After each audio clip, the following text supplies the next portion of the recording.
So, hey guys, welcome back to my channel now with Suman. So I'm here again with the new video. In today's video, we are going to learn about the criteria for the congruence of a triangle. What are the criteria? Suppose if two triangles are given to you, how can you say that both the triangles are congruent to each other? So there are several criteria. So if any of the criteria applies on those triangles, then you can say that both the triangles are congruent. So in this video, we are going to learn about all those four criteria. So let's get started.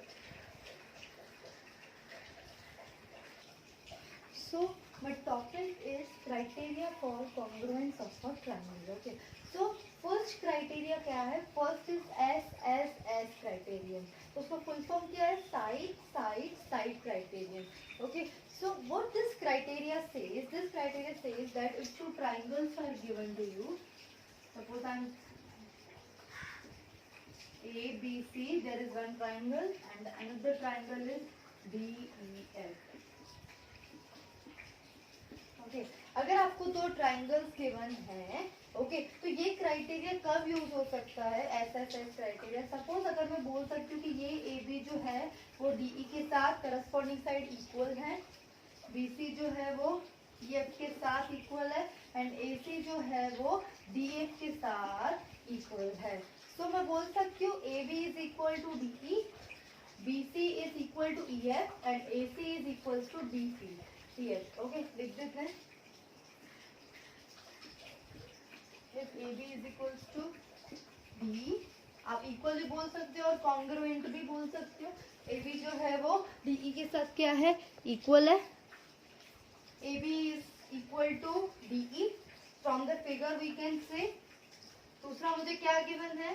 BC is equals to EF and AC is equals to DF है.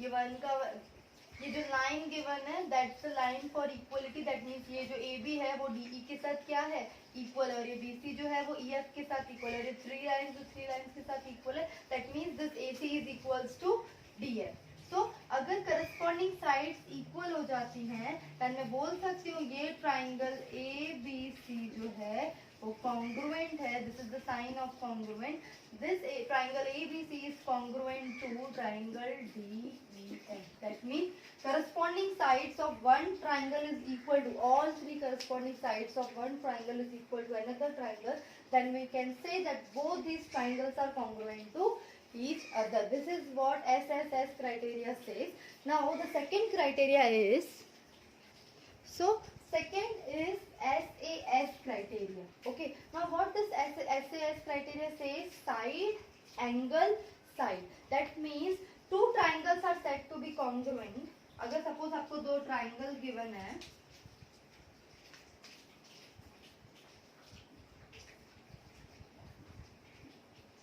ठीक है again मैं ले लेती हूँ ABC और LMN. That means if two corresponding sides and included angle ये जो है वो है included angle that means दो साइड के बीच में वाला जो दो साइड के ऐसा एंगल जो दो साइड के बीच में आता हो ठीक है so if two corresponding sides and their included angle is equal then we can say that both these triangles are congruent to each other two corresponding sides and their included angle जैसे अगर मैं बोलती हूँ this A B is equals to this is L this A B is equals to L N okay A C equal to L N and this angle A is equals to angle L तो मैं बोल सकती हूँ ध्यान से देखना can I से आप ये देखो side angle side that means ये दो साइड के बीच में वाला एंगल है इंक्लूडेड एंगल है दो साइड के बीच में आना चाहिए ठीक है दो साइड और ये एंगल तो मैं बोल सकती हूँ साइड एंगल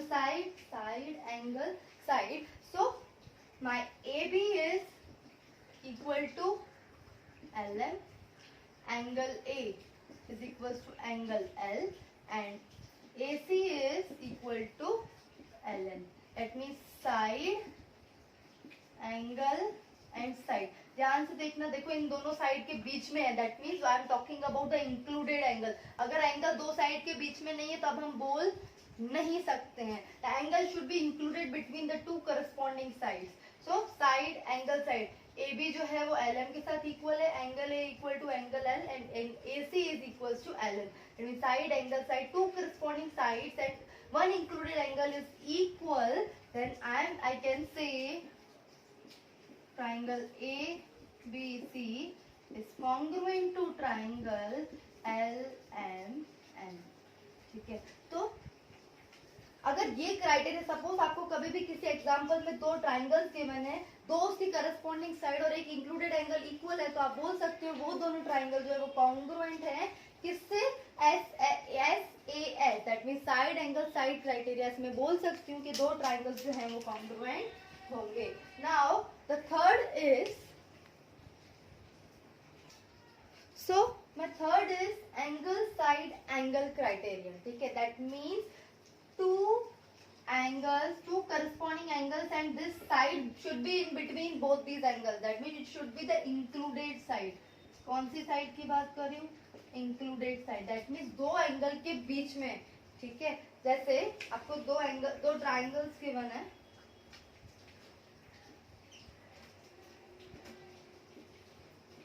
इस ट्राइंगल का नाम है ABC, दूसरा ट्राइंगल आपको गिवन है A dash B dash C dash. अब मैं इस क्राइटेरिया से कैसे बोल सकती हूँ कि ये दोनों ट्राइंगल्स जो है आपस में कॉन्ग्रुएंट हैं। सो सपोज मुझे गिवन है कि ये एंगल B जो है वो एंगल B डैश के साथ इक्वल है, ओके, और ये एंगल C जो है वो एंगल C डैश के साथ इक्वल है। ठीक है, और ये BC जो है वो B डैश C डैश के साथ इक्वल है। तो अब ध्यान से देखो, कहना है say this angle side angle, angle side angle, मैं बोल सकती हूँ एंगल साइड, ये दोनों एंगल के बीच में ये साइड आ रही है, that means it is the included side. ये दो एंगल के बीच में ये साइड आ रही है। ठीक है, सो कहना है this is the included side between the two angles.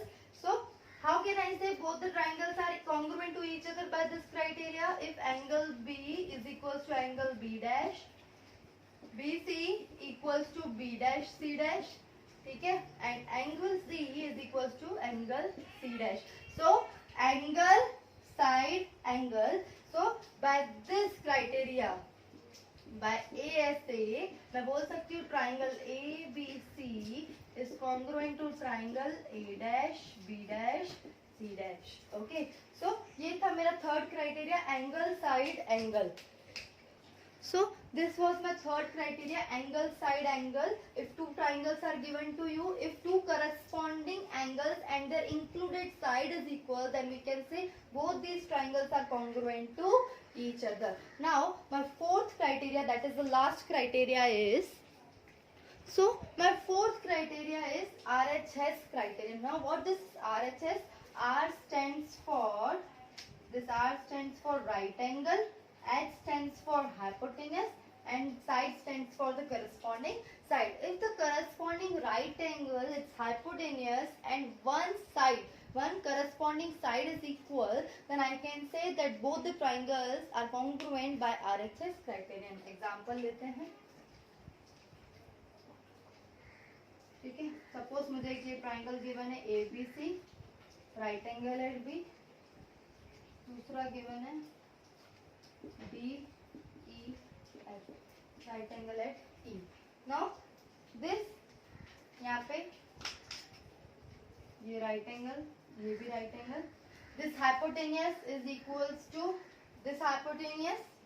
अब देखो उसमें है राइट एंगल हाइपोटेनियस साइड, तो राइट एंगल के साथ इक्वल है, हाइपोटेनियस के साथ इक्वल है। अब साइड BC भी हो सकती है, EF के साथ, कोई भी दो साइड आपस में इक्वल हो सकते हैं। जरूरी नहीं है कि AB के साथ DE ही इक्वल होगी या BC के साथ EF इक्वल हो सकती है, कोई भी दो साइड आपस में इक्वल हो सकती है।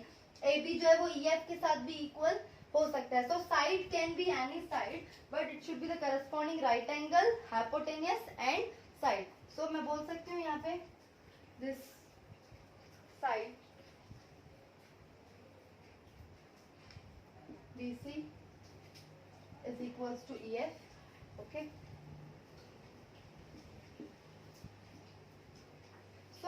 Angle B is equals to angle E. So angle B is equals to angle E. Angle B angle E के साथ इक्वल है. और फिर AC जो है वो किसके साथ इक्वल है? AC जो है वो DF के साथ इक्वल है. So AC is equals to DF. ये एंगल D और एंगल ई दोनों राइट एंगल बना रहे हैं. सो ये रहा right angle.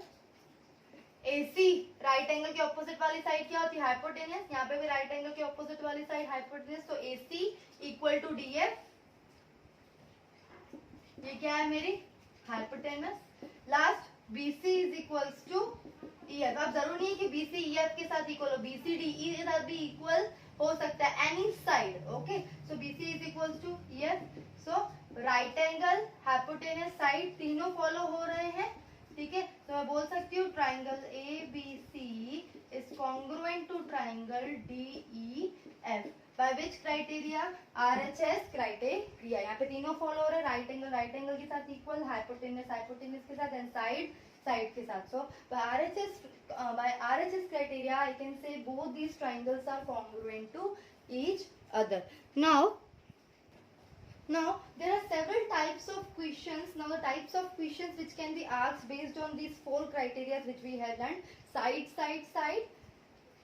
angle side, that means two corresponding sides and the included angle side angle, that means two corresponding angles and the included side, and the last is RHS, that is right angle, hypotenuse and side. So based on these four criteria, what are the types of questions which can be asked? So पहले किस तरह के questions आ सकते हैं? पहला कुछ questions आपको इस तरह से आ सकता है, जैसे आपको दो triangles given होंगे, आपको figure given होगा.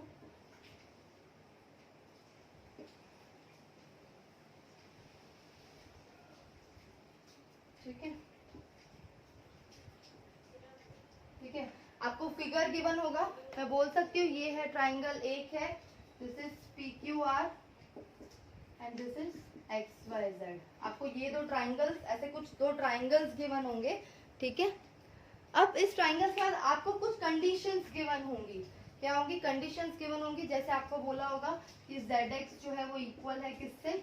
RP से. ये आपको क्वेश्चन में ही गिवन होंगे, दो ट्राइंगल और कंडीशंस. दूसरा गिवन है RQ जो है वो किससे इक्वल है? ZY से इक्वल है. और तीसरा आपको गिवन है एंगल R जो है वो एंगल Z से इक्वल है. ठीक है, आपको ऐसे दो ट्राइंगल्स गिवन होंगे और कुछ क्राइटेरियाज गिवन होंगे. अब क्राइटेरियाज कौन से आपको क्या क्या बोला हुआ है? ZX equal to RP. ZX मतलब इसकी बात कर रहा है, किसके साथ इक्वल है? RP के साथ. ठीक है, दूसरा गिवन है RQ equal to ZY. RQ is equals to ZY. Angle R is equals to angle Z. Angle R equals to. So इस तरह से आपको दो ट्राइंगल गिवन है, कुछ सिचुएशंस गिवन है. आपको पूछा जाएगा कि कौन सा क्राइटेरिया यूज हो रहा है based on this condition. Some conditions are given to you, two triangles are given to you. ठीक है, you have to decide which criteria is on which criteria they are saying triangle PQR is congruent to triangle XYZ. आपको बोल दिया है कि congruent है और कुछ कंडीशंस है. आपको डिसाइड करना है कि कौन सा क्राइटेरिया यूज हो रहा है. तो क्राइटेरिया आप ध्यान से देखो. कहना है say this is side angle side. So कहना है say by SAS side angle side. So criteria आपका आंसर क्या होगा? कौन सा क्राइटेरिया यूज हो रहा है? Side angle side criteria. Okay, so इस तरह से कुछ क्वेश्चन होगा कि आपको दो ट्राइंगल्स गिवन होंगे, some conditions will be given to you and it is already told you to that these two triangles are congruent to each other. You have to decide which criteria they have used. Okay, so ये था आपको first type of question. Second क्या है? Second question किस तरह का question हो सकता है? आपको ऑलरेडी दो ट्राइंगल्स गिवन है. ठीक है, आपको ऑलरेडी दो ट्राइंगल गिवन है, ABC और PQR. ठीक है, आपको ऑलरेडी यहाँ पे दो ट्राइंगल्स गिवन है और आपको बोल दिया है कि ये जो ट्राइंगल ABC जो है वो कॉन्ग्रुएंट है किससे? ट्राइंगल PQR से. ठीक है, आपको ऑलरेडी बोल दिया कि ये कॉन्ग्रुएंट है. अब आपको क्वेश्चन में क्या आ सकता है? आपको क्राइटेरिया भी बता दिया है कि ये किससे कॉन्ग्रुएंट है? SSS क्राइटेरिया से कॉन्ग्रुएंट है. ठीक है, सपोज आपको दो ट्राइंगल्स गिवन होंगे, आपको कॉन्ग्रुएंट बोल दिया, आपको क्राइटेरिया बता दिया जाएगा. अब आपको क्या करना होगा, आपको पूछा जाएगा कि अगर ये क्राइटेरिया आप फॉलो हो रहा है तो मुझे बताओ कि ए बी की करस्पॉन्डिंग साइड क्या होगी, बी सी की करस्पॉन्डिंग साइड क्या होगी और ए सी की करस्पॉन्डिंग साइड क्या होगी। ठीक है, इस तरह से आपको कंडीशंस को कंप्लीट करना है। आपको क्राइटेरिया ऑलरेडी दे दिया गया है, two triangles are already given to you, it is already told you they are congruent, you have to complete this criteria। तो मैं बोल सकती हूँ अगर ए बी है तो मुझे इसको कंप्लीट करना है, तो मैं बोल सकती हूँ ए बी की करस्पॉन्डिंग साइड क्या है, P Q. Okay, A B की करस्पॉन्डिंग साइड क्या है, पी क्यू। बी सी, ये बी सी है तो बी सी की जगह पे यहाँ पे क्या है, क्यू आर, तो B C is equals to Q R. Last है ए सी, ए सी की जगह पे क्या पे क्या है, पी आर है, A C is equals to P R. So इस तरह का एक क्वेश्चन होगा कि आपको दो ट्राइंगल गिवन है, क्राइटेरिया बोल दिया गया, आपको उन कंडीशंस को कंप्लीट करना है। आगे वाले में कंडीशंस दी गई थी पूरी कंप्लीट की हुई, आपको क्राइटेरिया लिखना था, यहाँ पे क्राइटेरिया गिवन है, कंडीशंस को कंप्लीट करना है। Now the third. So students, I hope it is clear to you. You have understood all four criteria and the types of questions which can be asked. There are many other types which can be asked. So do the sums based on this topic. You can ask me your doubts in the comment section. And if you like my videos, if you like my way of teaching, do subscribe to my channel, like the video. Also share with your friends. Let this pandemic don't stop us from learning. So that's all. Thank you and have a nice day.